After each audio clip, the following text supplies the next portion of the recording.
This what trolling. Get your ass. No, she finna pull off in her car. She finna pull off in her car. No! They just took the girl car! Those screams would be the last sounds heard before bullets started flying. This is Asia Alice Poole, a 21-year-old mother from Birmingham, Alabama, who would be found dead in the breezeway of her own apartment complex after a dispute over a man turned into an ambush. On August 20th, 2024, what started as a fistfight between two women would end with approximately 168 rounds fired from assault rifles, Dracos, and pistols equipped with switches that turned them into automatic weapons. The whole thing was broadcast on Facebook Live for the world to see. But before Asia met her death, let me take you back to where this all began, and we will uncover the red flags that could have saved her life. Asia was described by those who knew her as gentle, loving, compassionate, and resilient. Her best friend, Demarion Rankins, spoke about the kind of mother she was. I talked with Rankins Thursday, who told me the whole thing started from social media beef about a shared love interest. That shared love interest would become the catalyst for everything that followed. See, Asia had been involved with a man who was also connected to another woman, 19-year-old Yanaya Hendricks. The dispute between them had been brewing online, with tensions escalating through social media exchanges until someone decided talking was not enough anymore.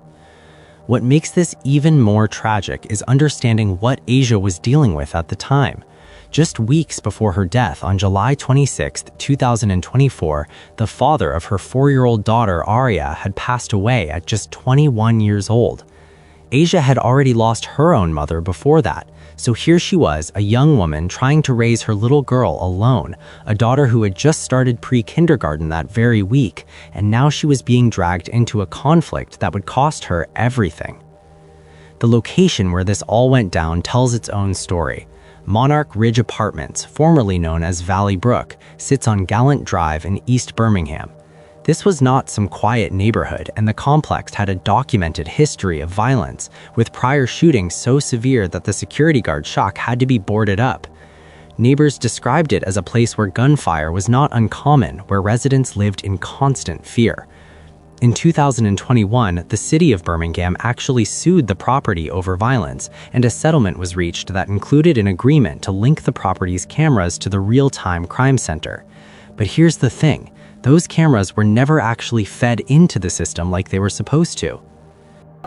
The cameras do work, and their footage is available, so we were able to access that to help further our investigation, but there again, they were supposed to be feeding into our real-time crime center. Now, let me tell you about Yanaya Hendricks, the woman who showed up that night looking for Asia. Yanaya came from a family that had seen its own share of violence. Her father, Justin Hendricks Sr., had been ambushed and killed at a Wells Fargo ATM in Homewood in September 2022, shot down right after leaving church with his mother. That case remains unsolved. A Birmingham mother is still searching for answers after losing her son in an ambush in Homewood. Nearly 3 years later, there's no arrest, and that mom has a message she wants young men to hear. Here's ABC 3340's Sarah Snyder with tonight's Unsolved Alabama. He was just that silly, goofy little kid. The profound pain of losing a child. He wanted to be loved. The heartache. It's been be 3 years. The overwhelming loss. We got the little guy first. Is an agony Marcella Hendricks hopes no other mother has to endure. You really couldn't know how I feel if you haven't went through it. So I don't wish no other mother to go through what I went through. We met her at a park just blocks away from where her son lost his life to gun violence. He was a straight A student. He was athletic, but when he got old enough to go down those wrong paths, that's what he chose. September 2022, 35-year-old Justin Hendricks was gunned down moments after leaving church at an ATM at this Homewood Wells Fargo off West Valley Avenue, right across from the police department. His mom says this was not random. In fact, she says both she and Justin knew his fate was inevitable. I heard about a hit And I knew about a hit, you know, but could you ever prepare yourself for your child to be killed? Justin Hendricks spent time behind bars, charged with murder for a 2015 killing in Birmingham. Investigators say it was a fight over gambling. His mom says after that, they both knew he had a target on his back. You know, we all want answers. We all want answers. It's a lot of families, a lot of mothers want to know why. I mean, my question is to them, was it worth it? Days after Justin's death, Homewood police released this image of a suspect. But years later, no one has been charged. I want our young people to just think about the lives that they're taking and the lives that they take from themselves and their family. And we are a community of people living together, killing each other instead of loving each other. That's all I feel like that's all someone needs, is just to be loved. So far, there have been no arrests in this case. So if you have any information that could help investigators, call Homewood Police, or you can stay anonymous by calling Crime Stoppers. In Homewood, Sarah Snyder, ABC 3340 News. And Yanaya's mother, Marcella Hendricks, had publicly spoken about wanting this cycle of retaliation killings to stop. The brother Yanaya brought with her that night was Justin Jamond Hendricks Jr., who went by the nickname Junebug. He was 20 years old. Also with them were Taylor McLeod, 22, Acoria Woods, 20, and a 17-year-old whose name was initially withheld because of his age. The stage was set, with two women beefing over one man, social media posts going back and forth, and a planned meeting at an apartment complex already soaked in a history of bloodshed. Asia had no idea that when she stepped outside that night, she would not be walking back in. Get your ass out of the car first and go ahead, swing, gonna pop, and get your ass bloop, bloop, bloop. Those words, captured on Facebook Live before everything went down, showed the mindset going into this confrontation. But what happened next would shock everyone who streamed the live fight. Around 10 at night on August 20th, 2024, Aisha was in the parking lot of Monarch Ridge Apartments. She had gone live on Facebook, recording what she thought would just be a fight with tension that had been building, and now it was finally going to pop off. My brother out here, girl, he gonna shoot back. Girl, my brother out here, he gonna shoot back. That warning, caught on the live stream, would prove prophetic in the worst possible way. When Yanaya arrived, the two women went at it physically. The fight took place right on top of Asia's Ford sedan, with people trying to separate them. But even as others attempted to pull them apart, Yanaya kept reaching over Asia's sister to continue throwing punches. This was not going to end peacefully. After the initial brawl, Asia retreated to the breezeway of her apartment building. Asia was done fighting. She stood behind her sister, clearly signaling she was not trying to continue the physical altercation. That should have been the end of it, but it wasn't. The 17-year-old suspect, shirtless, fired the first shot toward the breezeway. Then, Justin Hendricks, wearing a black hoodie and ski mask armed with both a Draco and an AR-15 pistol, joined in. Taylor McLeod, 22, dressed in all black with a pistol, Acoria Woods in denim shorts and a brown shirt, wielding a Draco with an extended magazine, later pulling on a ski mask herself. All of them directed fire at that breezeway where Asia and her people were standing. Let me break down what happened in those seconds. Approximately 168 rounds were fired from at least 4 different calibers. The weapons included assault rifles, Dracos, and pistols that had been modified with Glock switches, which essentially turn a regular handgun into an automatic weapon. Bullets tore through vehicles and they pierced through apartment walls. One resident later described how a bullet shattered her glass table inside her home. How are you guys combating that? It seems like the lock switches are an issue. I know you guys are partnering with the ATF, but I mean, how can you stop these lock switches from getting into the hands of the wrong people?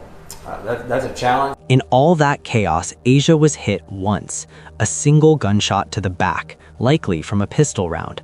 That's all it took to end her life. Her best friend, Demarion Rankins, was also hit, taking a round to the hip, but he survived after being treated at the hospital.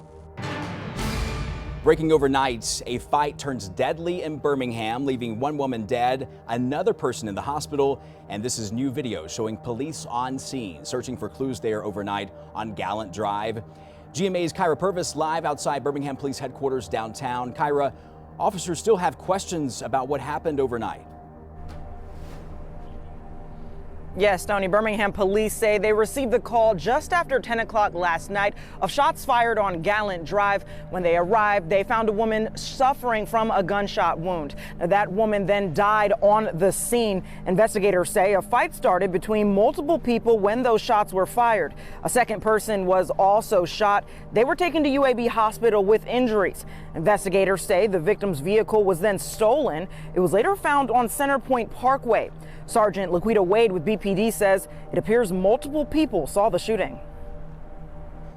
As a law enforcement officer, the Birmingham Police Department, it is somewhat frustrating that no one is doing anything to alleviate the situation. However, the video surveillance is helpful to aid us in this investigation. Now, officers are asking again anyone who has video surveillance footage of that shooting to come forward. As of right now, no one is in custody, but you can submit an anonymous tip through Crime Stoppers. Reporting live in Birmingham, Kyra Purvis, ABC 3340 News. Investigators would later note something critical about the crime scene. No shell casings were found in the breezeway where Aisha had been standing. This detail matters because the defense would later claim that someone from Aisha's side fired first. But if that were true, where were the casings? While this massacre was unfolding, Janiyah Hendricks did something that speaks volumes about the kind of person she is. Instead of helping, instead of calling for medical assistance, she jumped into Aisha's running car and drove off. She abandoned the vehicle nearby at a chicken restaurant parking lot. But the act itself tells you everything you need to know. A woman lay dying, and Janiyah's first instinct was to steal her car. When she was like, her car getting took, I'm running out after her car to get her car. After I'm running to the car, they were shooting, so I really can't tell who was shooting back. The aftermath was chaos. Aisha's brother and sister were captured on video screaming in anguish. A dropped cell phone kept recording, picking up someone yelling, "No, Romeo, no," apparently trying to stop someone from running into the line of fire. Neighbors described the scene as something out of a movie, with masked shooters blocking off areas and corralling people. And through it all, Aisha Elise Poole, a 21-year-old mother who had already lost so much, bled out in the breezeway of her own home. Her 4-year-old daughter Aria, who had just lost her father weeks earlier, was now an orphan. Before we get into what happened to the suspects in Aisha's case, I need to tell you about another woman who let jealousy over a man push her to murder, because this is not an isolated incident. This pattern of romantic rivalry turning deadly keeps playing out across the country.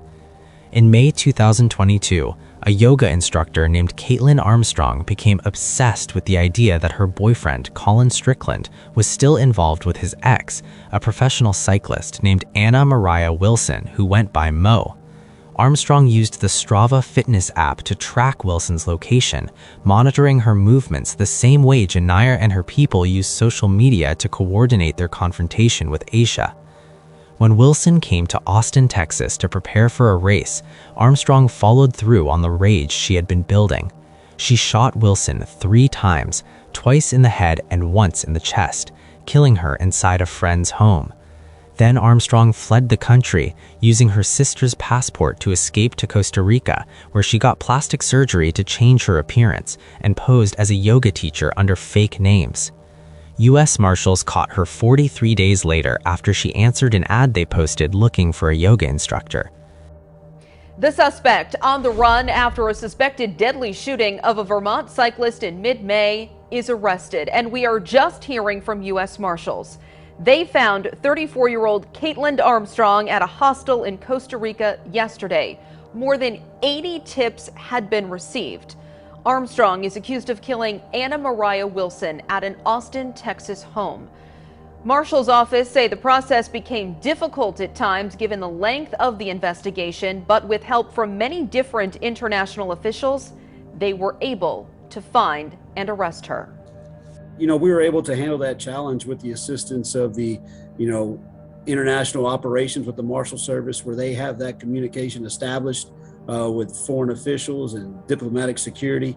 to where we're able to eventually, hopefully, have her deported back to the United States, and we as the Marshal Service will obtain custody and, extradite her back to Austin, where, she will be before a court and be able to have those answers that everyone has been questioning.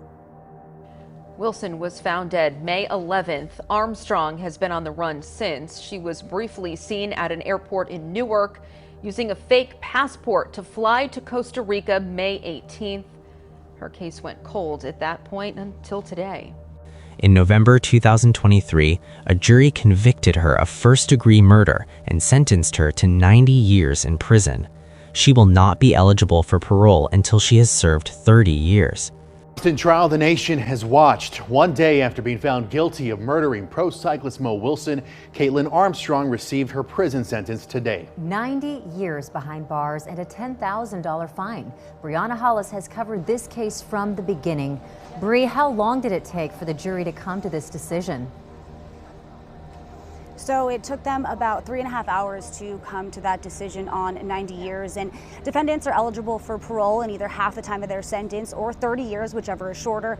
So in this case, it's 30 years. But now that the trial is over, this story is about Mo Wilson's family and how they're going to move forward from this. Her mother and her best friend got the chance to take the stand today and address Armstrong directly. I'm not sure if my words can penetrate your heart, but I'm gonna try. I hate what you did to my beautiful daughter. It was very selfish and cowardly. She was an amazing listener. She would have cared about your feelings. She was a caring, empathetic person. If you allowed yourself to actually know her, you never, ever would have wanted to hurt her. If we're not willing to risk catastrophic failure, we're probably not dreaming, living, or loving the right way. That is profound. That is powerful. That is Mo. We have to be grateful to her. Those closest to her knew she had no limits, and it was an honor, a privilege to be in her orbit, even for only a short time. The Armstrong case shows exactly where this kind of jealousy can lead. One woman dead and another spending the rest of her life behind bars, all because of a man. Now the question is whether the people who showed up to that apartment complex in Birmingham will face similar consequences. Police moved fast on this case. The Facebook Live videos, surveillance footage from the apartment complex, and additional recordings sent in by witnesses gave them everything they needed to identify the shooters. Janiyah Hendricks, her brother Justin Hendricks, and Taylor McLeod are all facing charges for Tuesday's shooting at Monarch Ridge Apartments in East Birmingham. We do believe there were more shooting than just these two. This is an ongoing investigation, so we'll just see where that leads us. It's an ongoing investigation, so we'll just see where that leads us. On August 23, 2024, 3 days after the shooting, arrests began. Janiyah Hendricks, Justin Hendricks, and Taylor McLeod were taken into custody. Janiyah and her brother were arrested at their maternal grandparents' home. Nobody turned themselves in. Police went out and found them. Are you able to say which one they did? They turned themselves in to police? No one turned themselves in. We physically went out and found them and arrested them. Aquaria Woods was arrested on August 27th as the fourth suspect. 2 days later, the 17-year-old was charged, making him the fifth person facing murder charges. Now here is where the legal situation gets complicated. By May 6, 2025, a Jefferson County grand jury indicted 4 of the suspects on murder, attempted murder, and discharging a firearm into occupied buildings. Notice I said 4, not 5. Janiyah Hendricks was only charged with first-degree auto theft for stealing Aisha's car.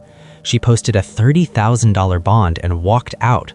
Now, the other suspects who traveled to that apartment complex that summer, August night, are claiming self-defense. And their defense attorneys speaking on their behalf in the courtroom this morning that their clients, on behalf of their clients, that someone else in the breezeway where Asia Poole was standing fired first. Now, investigators say surveillance video from the Monarch Apartments, Facebook Lives, and video sent into the department shows 6 to 10 people had weapons. Some included ARs, pistols, and Dracos.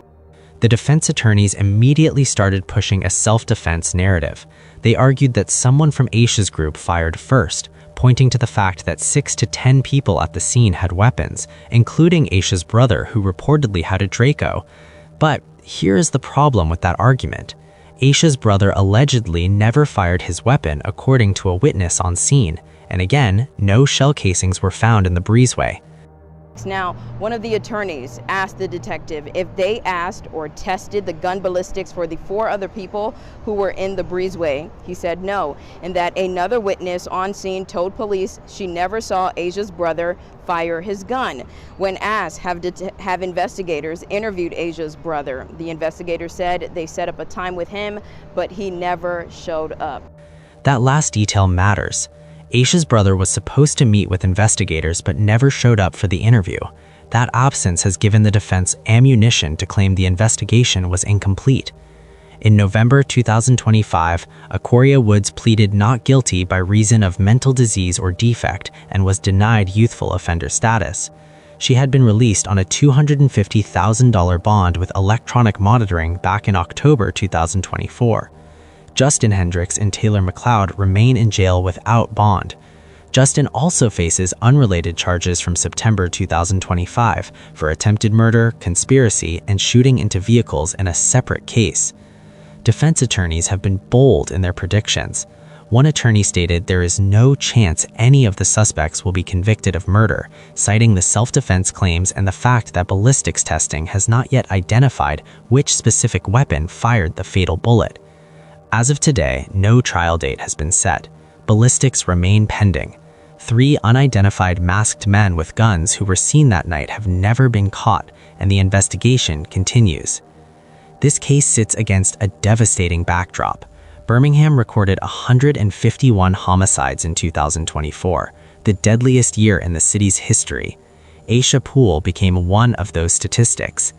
Remember what Marcella once said about wanting the cycle of retaliation killings to stop. Her own children are now accused of perpetuating that exact cycle. The Hendricks family lost their father to an unsolved murder in 2022, and now Janiyah and Justin face charges in the killing of another young person. Aisha's aunt Michelle organized fundraisers to help cover funeral expenses, calling her our sweet girl. Her sister, Autumn Nicole, who became little Aria's godmother, has publicly struggled with grief, describing how she can barely function. And Aria, that 4-year-old daughter who lost her father in July and her mother in August, will grow up without either parent. All because 2 women were fighting over one man whose name has never even been publicly released. This is what happens when social media beef turns into real-world bloodshed. What do you think about this case? Have you ever been in a similar situation before? I want to hear about your experience in the comments section. Click on one of the cards on your screen to see more videos like this.